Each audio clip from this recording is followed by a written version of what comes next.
Fill her up. You're listening to the Gas Digital Network. Hit it, Frank!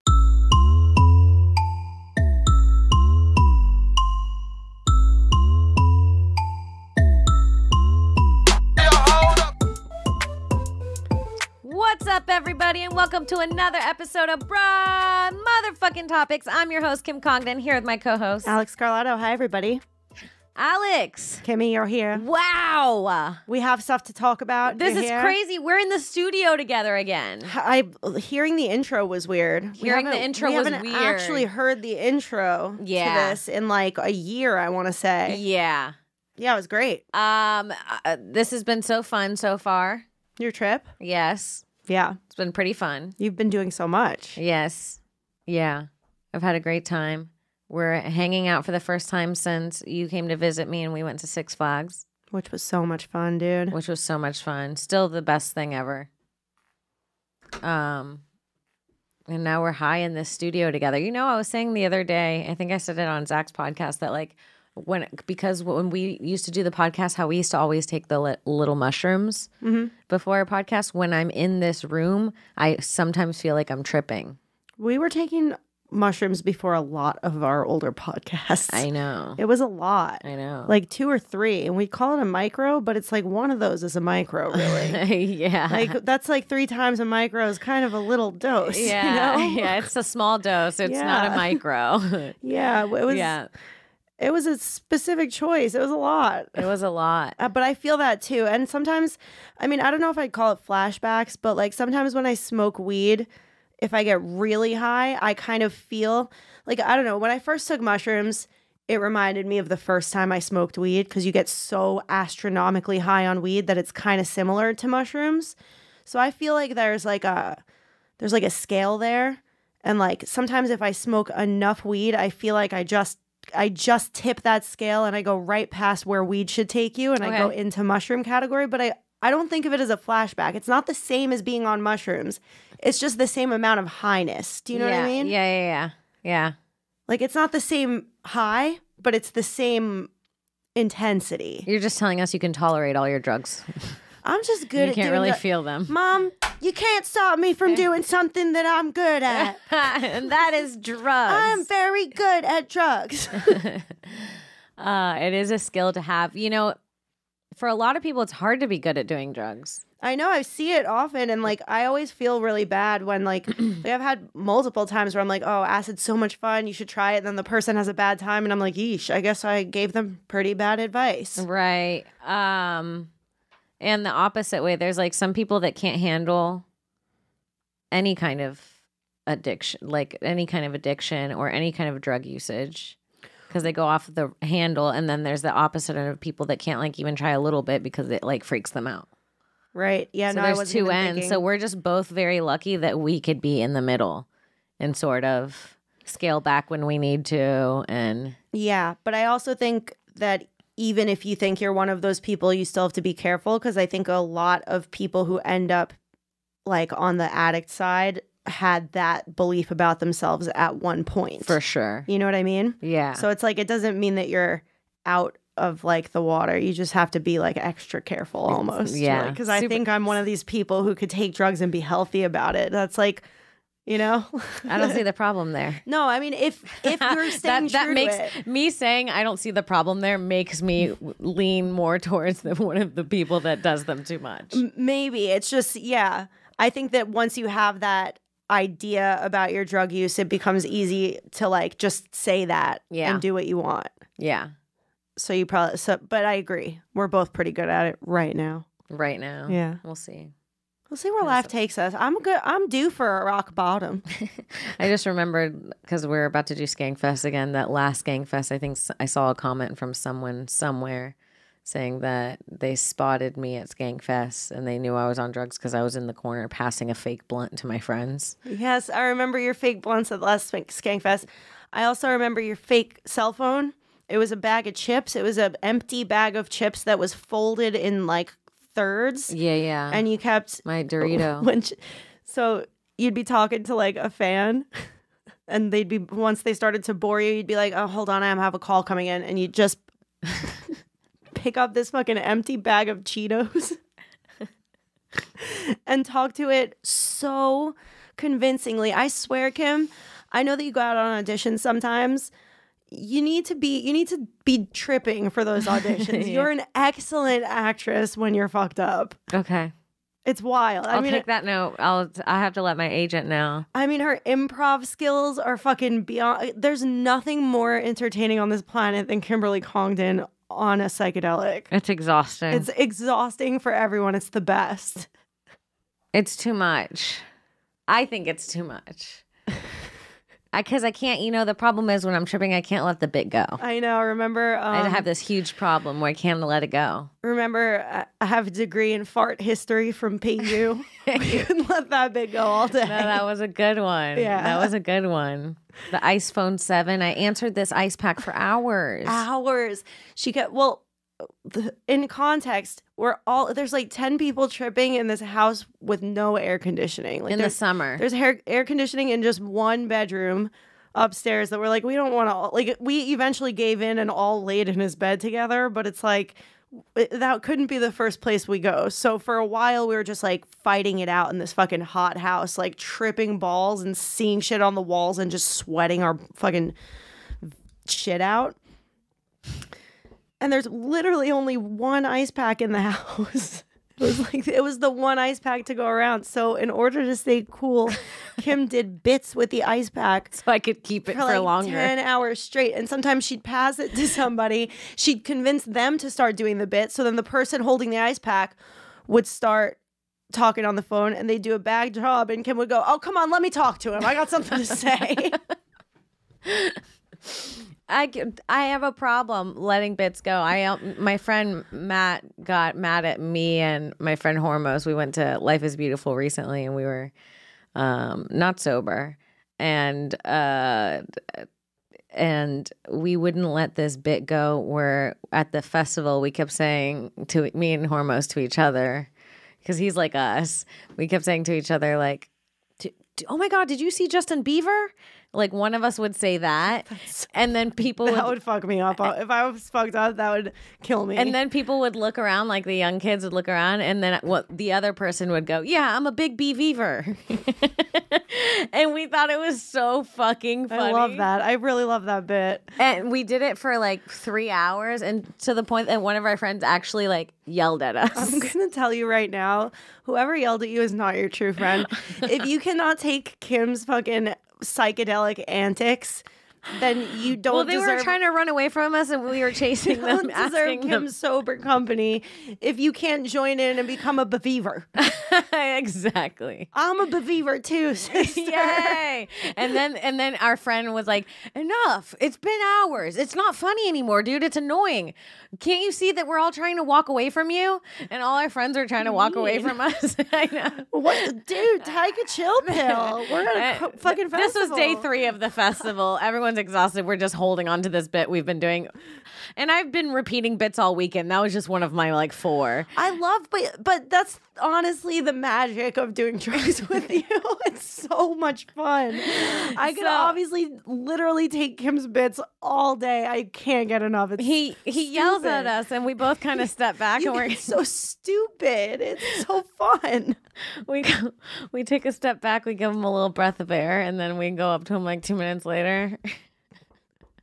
And we're like, I just go, holy shit, did you see Billie Island?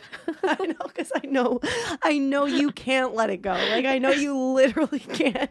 And my friend goes, yeah, like, I'm a big Islander. There's something about the way these jokes tickle your brain when the right chemicals are in there that like it's addictive. Like I can't even describe it. Like you want to stop, you don't want to have to like apologize to your friends tomorrow, but it's fucking worth keeping on going. I feel you, dude. I wish I was there. It was so fun. You should have came. That sounds so great. I'm coming to the next festival you go to. I'll fly across the country. It sounds like so much fun. So much fun.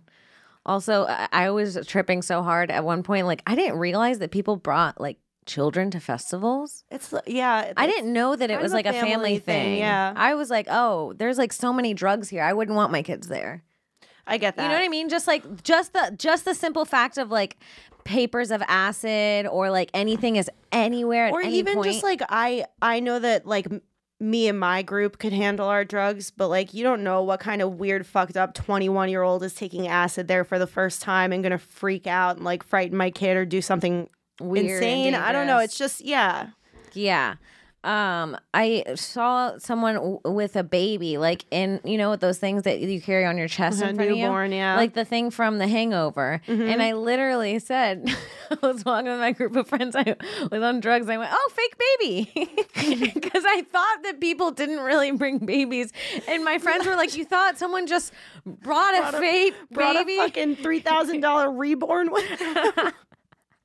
I thought it was a fake baby, so I was that person on drugs that was dangerous to the child. Yeah, kind of. Like it's not necessarily. What if I smacked it? I was like, "Fake baby, so Fake funny." baby. I'm gonna knock its head Oh, off. I know these things. They have alcohol in them. Put a straw through its head. Stick a straw through its back, through the like soft skin on Tastes its upper. like pennies.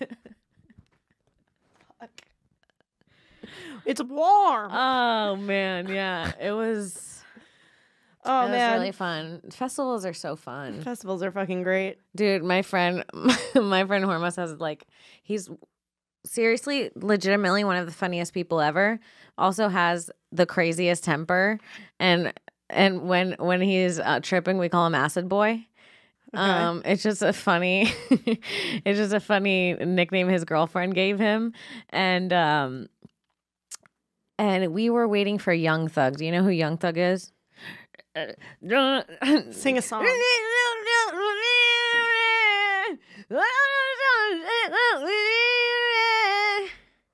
No, I'm not familiar. That's crazy, Kim. I mean, is that what he sounds like to you? Can you play Young Thug Lifestyle and then just go to the chorus? And I'm telling you, that's what the song is. Listen to me.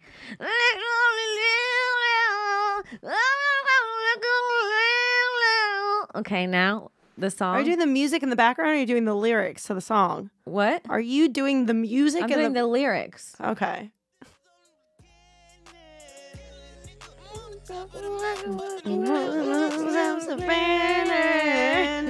I know this song. I mean vaguely. Because this is my lifestyle. Yes. Okay, I do remember this. I mean, your impression was pretty spot on. Thank you. Thank you, Natalie. I would have gone with the lifestyle part personally. The one word. I couldn't remember for a second, but we are waiting for him. It's Hormos' favorite. It's the person we are most excited about going seeing. We collected our whole group. We also have one. We It's actually so have hard two to friends. keep a tripping group together, by the way. Like It's- 9 of us. sucks. It sucks. Two in motorized scooters. Like with the botanical gardens, like we're never all together once. 2 in scooters at a festival. Are they fat? One? Yes, but that's not why they were both in scooters. Yeah, but not that fat. But that's not why. No.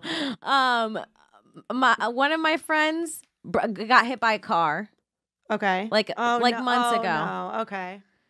And so he came in the scooter. Mm-hmm.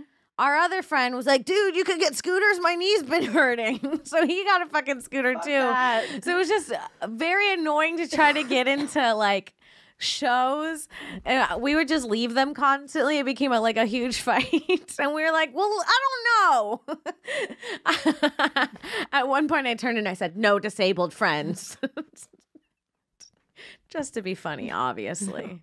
No, but you know, we fucking got to Young Thug. Then we're waiting, and you know when you get a good spot at a concert and then people start getting to the front, but it's already like packed at the front. Like the only thing they're doing is pushing you back at this point. Yeah.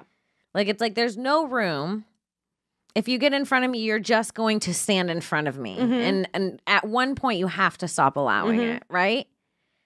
That started happening, but Hormos was standing up to these like young TikTokers. Like there'd be like these tiny little girls, and he'd be like, "No, nobody else is walking through here." And of course, I was tripping, so I wanted to instigate it, and I'd be like, "Hit her! It's Young Thug. This is not Billie Eilish. Hit her!" Because I think it's funny. No, I love that. I instigated a fight out here yesterday. You did. I helped a little bit. That Well, was no. fun. Honestly, Dylan was looking for it. Dylan was looking He was for a fight. really looking for an argument. Dylan called out Harrington on some crazy shit. But not even to Mike's face. But not, yeah, he waited till Mike walked away and then he started saying some crazy shit. He started saying some fucking wild shit just to me and Kim. Like, no, there's more people in the room. who else was there? Wasn't Derek? Oh no, they weren't in the room. No, I yet. swear it was literally he was only talking that shit to girls. It was wild. And then Harrington came back in, and then of course I had to be like, "Hey, tell him what you said about him." I was like, "Hey, did you hear what Dylan just fucking said about you? Because that was fucking crazy." And Dylan said it again. It was some harsh words, and he doubled down real hard. And that time it was in front of like Derek Gaines and a couple people. Yeah, yeah. And then it seemed like they almost fought. Right? Yeah, literally. They were like, "Let's not even wait till next." Like Mike was like, "Let's not even wait till." He's like, "You want to go outside right now?" Yeah. I was like, "Yeah, you guys should go outside. You guys should just do it in here. You guys should just do it right over me." Yeah, come on, do it. Fight. Yeah. But it didn't happen. It didn't happen. I don't know if it's gonna happen. Dylan seems like he's gonna pussy out, honestly. Oh shit! You heard him say yesterday. He was talking all that shit, and then literally a second later, he was like, "But I have the sniffles, so if I feel better." He did say some. Okay, I will say. Listen, love Dylan, but I will say he did say he said, "Oh yeah, I've had the sniffles," which is annoying already to say sniffles. I'm pretty sure he literally said the word sniffles. No, he said sniffles. He said, "I've had the sniffles, so my energy is going to be lower when I train," which is like, just train while you got a cold, dog. Also, the fight's 2 weeks away. Just like keep training, do your best right now. Is it 2 weeks or 1 week? It's a week and a half. A week and a half from right now. A little less, actually. By the time this comes out. I see. Yeah. I don't know. That seems like plenty of time to get over the sniffles, is all I'm saying. Plenty of time. All right, you guys, let's take a quick second and talk about one of our favorite sponsors. It's rockauto.com. We are talking to you auto mechanics and super cool do-it-yourself guys who work on your own cars. We want to tell you about rockauto.com. It's the online store with every auto part at the best prices. This is your one-stop shop for everything auto parts. RockAuto.com has been in business for over 20 years, and they make it easy to find the parts you need at the best possible prices. No more talking to counter guys who need to order your parts, aren't really sure what you're looking for, never have quite what you need, and then after all the hassle will still charge you storefront markups. At rockauto.com, you can easily find everything you need, and whether you're a mechanic, an auto shop, or just working on your own car, everyone has access to the same incredible pricing at rockauto.com. So if you're a car guy, right now, go to rockauto.com and check out all the parts available for your car. You're going to have a blast looking at car parts. So once more, head to rockauto.com. No promo code needed because their pricing is already that good. And when you order, let rockauto.com know that you heard about them on Broad Topics podcast. That's rockauto.com.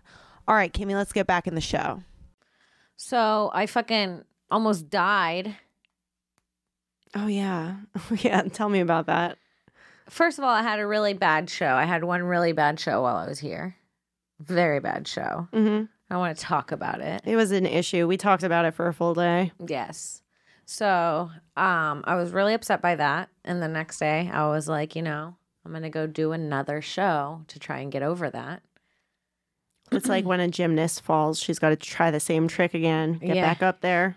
But it's like when a gymnast falls and then she breaks her spine and has to do therapy and then go do and do that move again. It was very painful.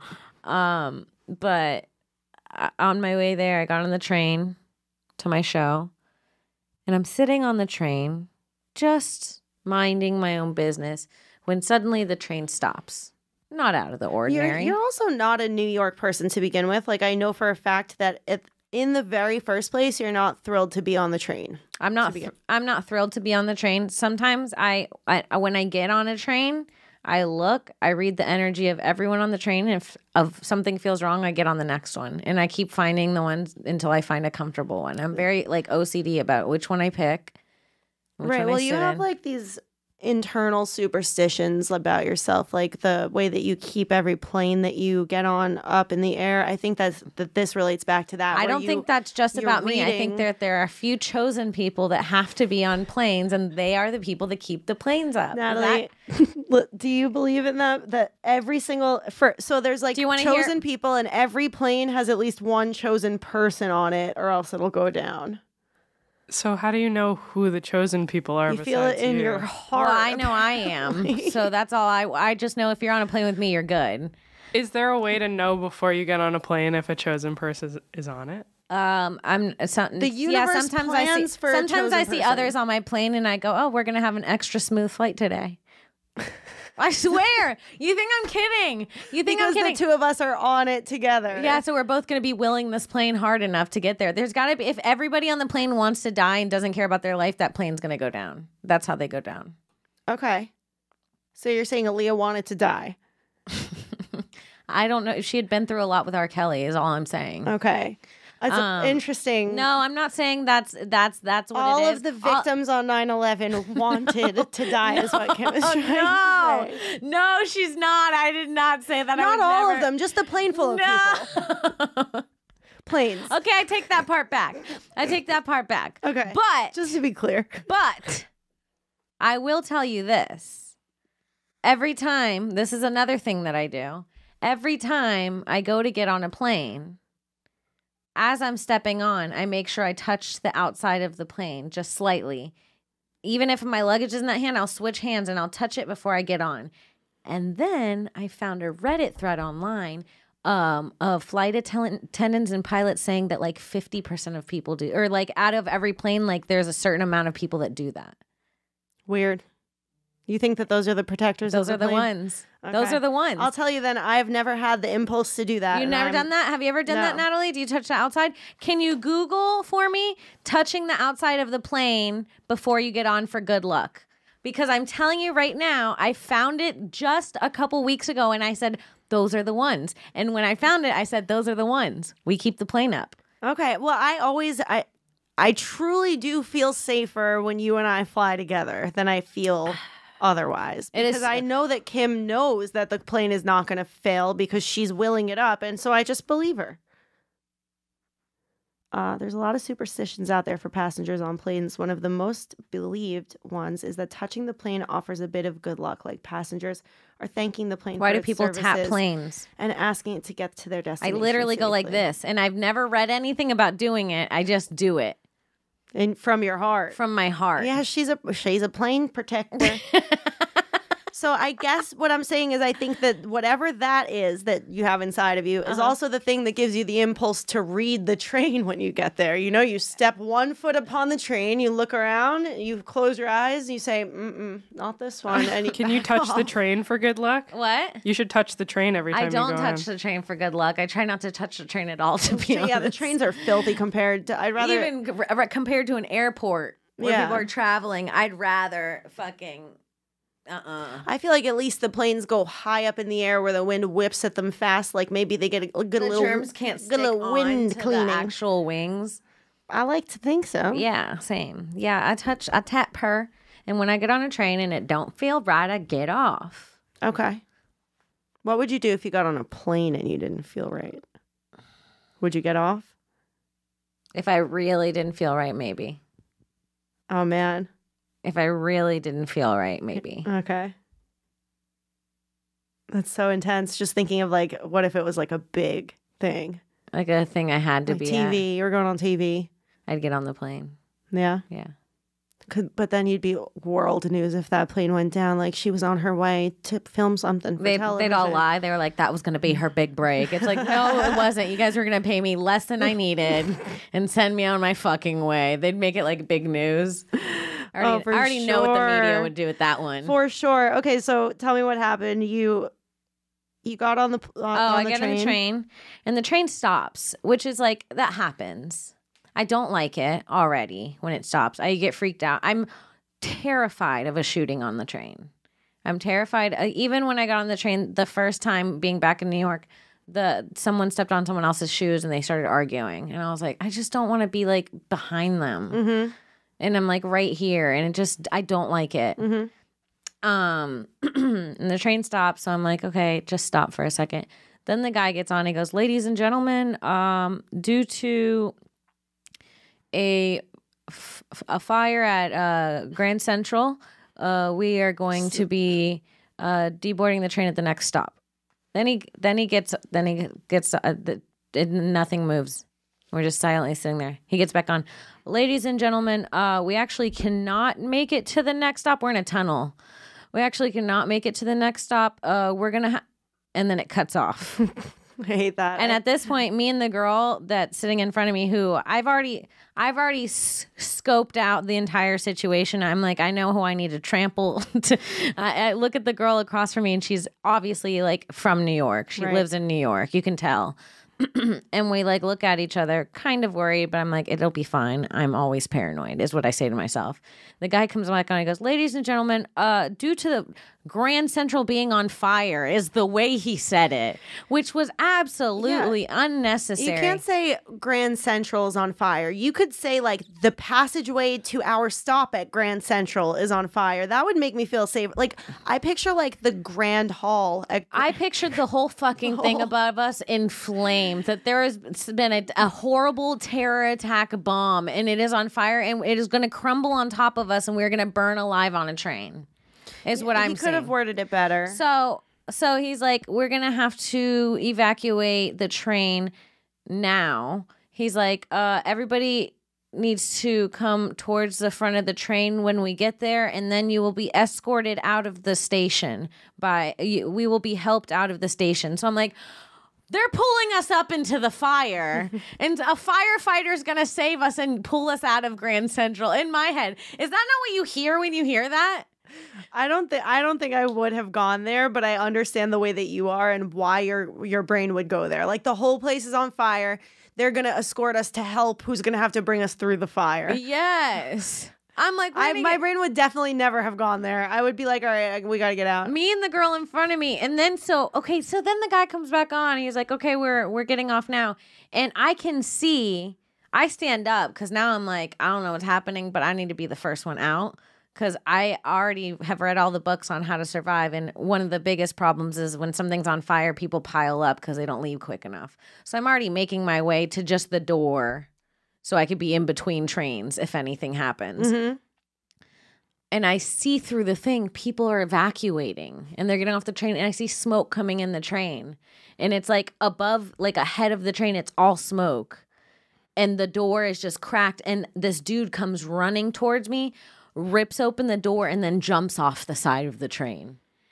And then some dude yells something about a terror attack. Everyone's freaking out because of the way this dude explained it. People can't start using those words. Like you can't just like, you can't imagine a terror attack and say the word terror attack out loud in New York. So I run towards the smoke because I see a door that is partially open. And the ones way ahead where it's in smoke, the doors are open, but everyone's evacuated and there's a bunch of smoke. Mm-hmm. And then I'm terrified the train's going to go and I'm going to be stuck up there. Mm-hmm. So then I run towards this door and I fucking rip it open and I run out and everyone just starts following me out of this door and everyone's yelling at the conductor because he's just standing there. And we're like, we're stuck back there. The entire train is stuck back there and we think we're on fire. This is all the fault of the person who made that announcement. Yes, just by using that one sentence. And then Grand Central is on fire. And then there is like a bunch of smoke. Like the whole, like when you look down the track, it's just smoke. Like you couldn't see anything. So it's like, yeah, something's on fire. Like we were at the first staircase at Grand Central at the front of the train. Like the front of the train had just cleared the platform. So we could get out, yeah. And then and I run up the stairs because I don't know what to do. Other people are running on other trains. I'm like, I don't know the tracks well enough. I don't want to get on a train I think is safe and then just go into a fire with these people. Now I feel like I'm in fucking New York purgatory, like on my way to hell. I don't know where to go. I run up the stairs. All these firefighters are coming through. And I'm like, are we on fire? And they're like, nah, just some metal in the tracks. And they're like, kept eating a sandwich. And I was like, I was at this point, it's just literally not a big deal at all. At this point, and people were scared. Like the people on my train were actually scared. Yeah, because the announcements need to be really careful. Like the way that's something I do. I mean, I feel like on planes, they at least really attempt to like take a calm tone of voice anytime they're making any announcement about turbulence or anything else. They at least try. Whereas like on the trains, they're like, yo, we got a fire up ahead. So everybody stay seated for about another 10, 15 minutes and we'll update you. Yeah. Yeah, it's like I need to know how bad's the fire. Now we're supposed to. I have to. 15 minutes. I also have to trust you to let me to not panic and leave. And now we're waiting on your cue of when it's okay. Yeah, you know what I mean. It's too much. I'm not gonna trust some dude. Yeah, the MTA people like they're fine. You know, last time I feel like it's not worth it for them to lose their life for that job though. Right. I'd run. Exactly. If I were them. That's like when you sit in the emergency row on the plane and they're like, would you sacrifice your life? And you're like, yeah, if it gives me extra legroom, I'll say yeah. But when it comes down to us, honey, we're all running out of this plane first chance we got. I'll open the door and I'll get down there first and I'll escort everyone behind There's no me. point of me needing to stand by the door. I think it's literally and the worst case scenario of that is like this fucking elderly person who could barely walk and move themselves who, you know, just made it like somebody in a fucking wheelchair. That should be the responsibility of the people around her. For sure. What if she's traveling alone? No, I mean the people around her on the plane. Why So does the person by the window have to take care of the lady in the back row? It should be the person next to her. What it should do is you should pick every disabled person. You have to go up to the person next to him and be like, are you going to help this guy out? That would be that'd be harsh to say no to though. That'd be tough. It'd be tough. Yeah. Yeah. Every time I say yeah, I go, yeah. Yeah. Yeah, I'll save him. Psh, of course. Won't we all? I would do what Jesus would do, probably. Yeah, walk on water the fuck out of here. You know, on that same on my last plane ride, the fucking landing was so horrible that I thought we were gonna crash. The landing was terrible. I was terrified, and nobody else seemed that scared. But you know me, I get scared. And then we're getting off the plane, and from far away, I see the last like 10 people in front of me getting off the plane. So I can hear the pilot saying, goodbye, thank you, goodbye, thank you, goodbye. Thank you so much for flying with us. He gets to me, he looks me dead in the eye and goes, the landing was the co-pilot. And I was like, why would you say that to me? Maybe he knew that you're one of the plane caper-uppers. Oh, you're one of them. He saw me give her old tap, tap. He knew I was part of the crew. He gave me my wings. He did. He did. He looked at you. He said, you deserve to know what went on here today because it was not your bad work that made us unsafe, all right? I was like, you know what? I thought it was my nap. I thought it was when I napped on the plane. So when I nap, I have to set my intention first and then nap. I have to be like, listen, I have to like tell the plane, like, I'm going to nap for 15 minutes. I'm going to need you to just... I trust you. Pilot yourself. Yeah, please, for a second. It's like when you have give no credit to the pilot. It's crazy. It's like when you have two kids and the one is old enough to watch the other one. Yeah. That's what the pilots do for me. You have the pilots watching the plane for a little while. Yes, exactly. Wow. Yeah. Wow, Kim has so little respect for pilots. She feels Kim is flying the damn plane. First of all, don't ever in your fucking life say I don't respect the pilot. Sorry. I respect every pilot that's ever landed me safely. The way I look at them like they just got back from war. I mean, it's I true. go, thank you. But I do it like it's like the end of I do it like the end of a Fast and a Furious movie where they're looking each other in the eye. Family. Like, yeah. Yeah. I feel like Vin Diesel. Damn. Yeah, I nod to the pilot, But do you nod with your heart? You know what I mean? Do you nod because you're like the way you nod to a grocery store person that gives you your change? Or do you nod like you just flew over the fucking... When I do it, I mean it like literally. I do it like the way that native people thank an animal before they eat it for its sacrifice. I'm like, you took this piece of me, funny old me, sitting in 23F. You took just little genius me over here. You fucking... You took a plane off the ground over a cloud for me safely. He could have. You cradled the life of an absolute star today. And you landed me safely, and I appreciate that. And I'd say That's how I felt when the audience at Skankfest crowd surfed me. To each and every one of them, I said, "Thank you for your hand not squeezing any inappropriate parts and keeping me above water and safe." it was that. Honestly, the crowd surf at Skankfest, Nothing like it. the most respectful, nice crowd surf ever. It was so great. Yeah, I know. So I know that feeling. hell yeah. I know when Jesus or the pilot touches you. So yeah, that's how I feel. You know, some people deserve that. You do deserve that. The pilot, I'm saying. I give him his credit. I give it to him straight in his eyes, not fake on a podcast. I'm not faking it. No, I'm not saying you are. That's so funny. I don't think you're faking your credit towards the podcast, the pilot. I'm saying I'm thankful for the pilot in real life, not just for social media. Okay, I see that. And I do find it weird that he told you that one detail and you felt like you were the only one concerned about it. Why do we tap? Because you're the keeper upper. Why do certain people tap? They're keeper uppers. There should be a Natalie. Do you not think that there should be like a study on those type of people and why they fucking tap? And they have OCD. They have whatever There's mental so many illness you studies have, on kid. this. Oh, they do? I have OCD. Well, maybe a little bit. Not too bad. I think everybody has OCD tendencies. You know what I mean? What am I obsessive about? Tell me in my ear, not in that microphone. I'm just kidding. It's Okay. No, you're really not that bad. I mean, you are a little OCD about, I mean, they're all just kind of good habits. My feet. You keep your Having to house wash my clean. feet. You wash your feet. Yeah, I can't stand walking through the air of a person who has recently sneezed. Is that true? Yeah, oh my God. If I see someone sneeze like at the end of a street, I just know that cloud of sneeze is like there still. Like I know it hasn't all left and there is sneeze. You know, Can I say one that I have? Yeah. I have to put my phone face down when I flush a toilet if it's nearby because I don't want the toilet particles Ooh. landing I on like my that phone. one. That's such pretty a good one. Yeah, it freaks me out. Like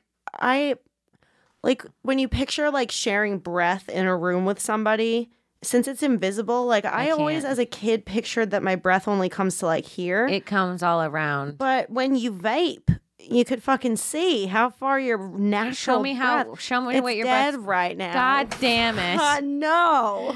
Oh man. But it would reach you. My breath reaching you right now. hate it. I'm practically licking your face. Ugh.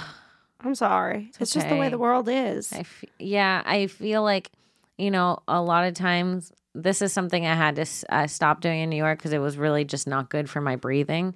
Is like before I lived in a big city, like if someone would walk by me, I'd hold my breath. But I wouldn't do it. I had to time it because I was holding my breath too much. I'd do it. They'd walk past me and you have to wait like 2 seconds before you hold your breath because it's like the afterwind. Okay. And I didn't like it's like feels like their weird energy or something. And it's like their wind from their walk hitting you in the face. And it would make me so disgusted. I mean, I get that to some degree. Like, I absolutely hate smelling somebody's fart because I feel like it's little tiny, tiny poop particles coming up into my nose. Farts are absolutely horrendous. They I came don't from like inside of a human. the thought of someone's booger.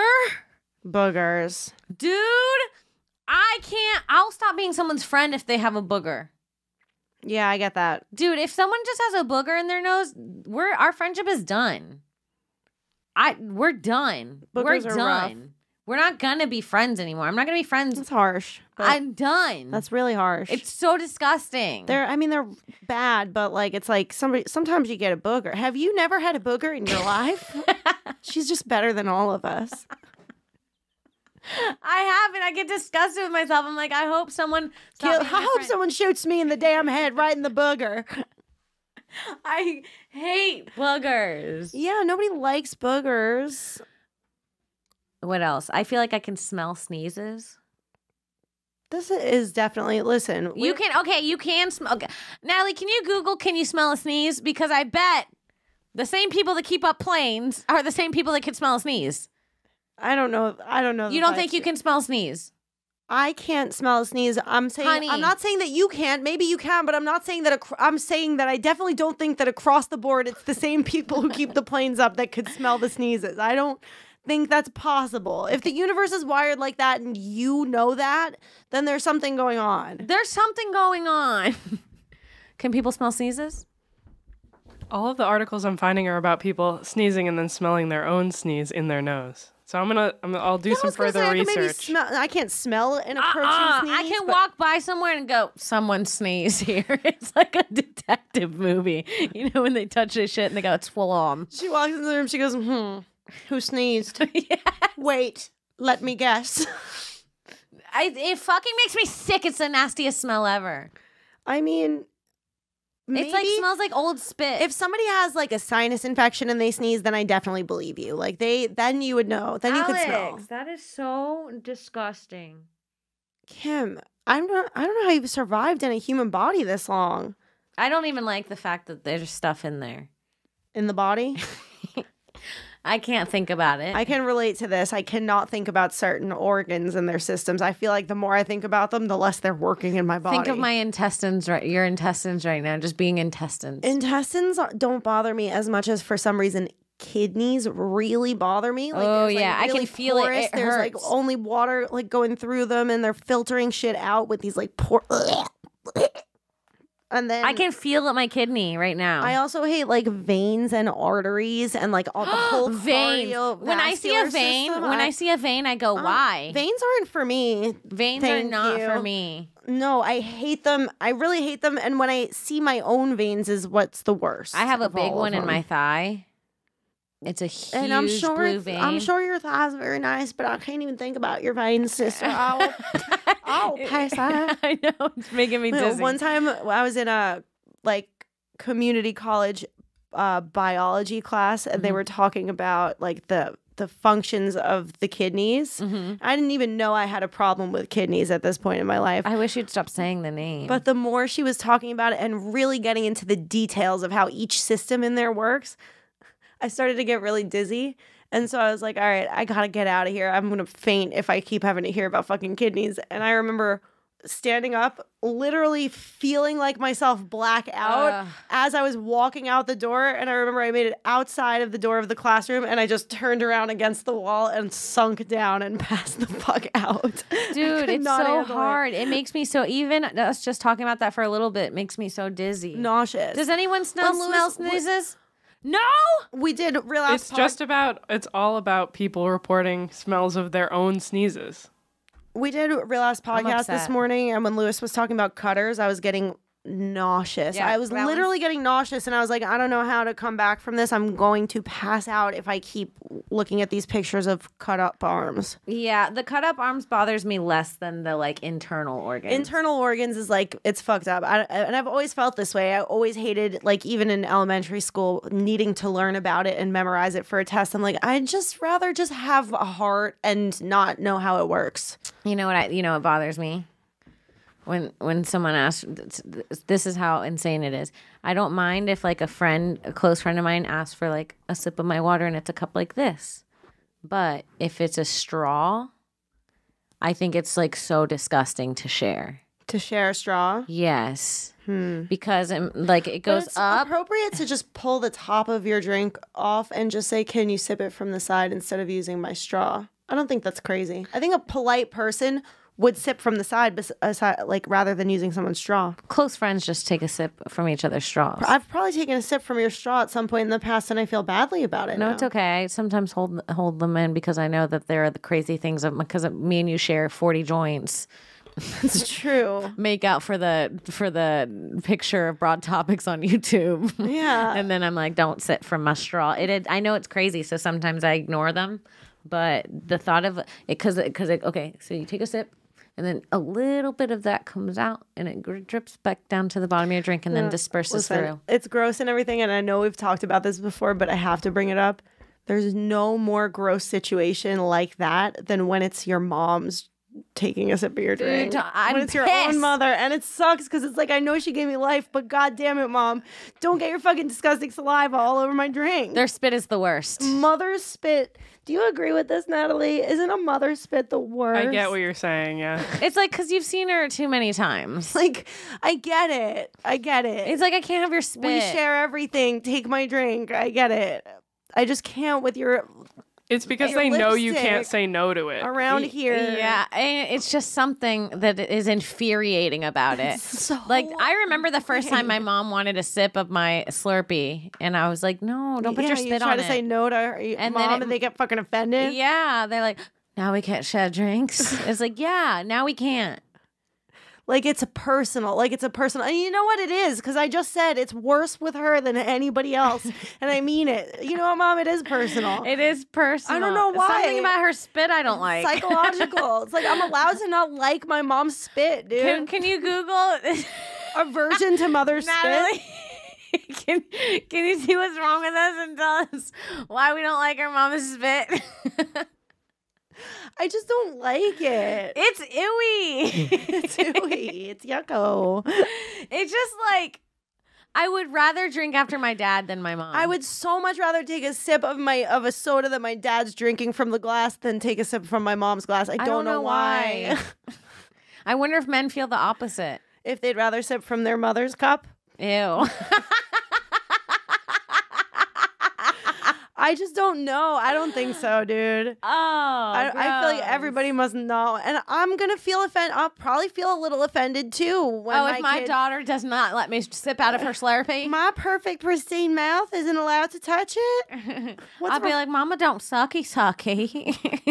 Mama ain't been slobby knobby. Mommy hasn't slobby knobbied in a minute, win it.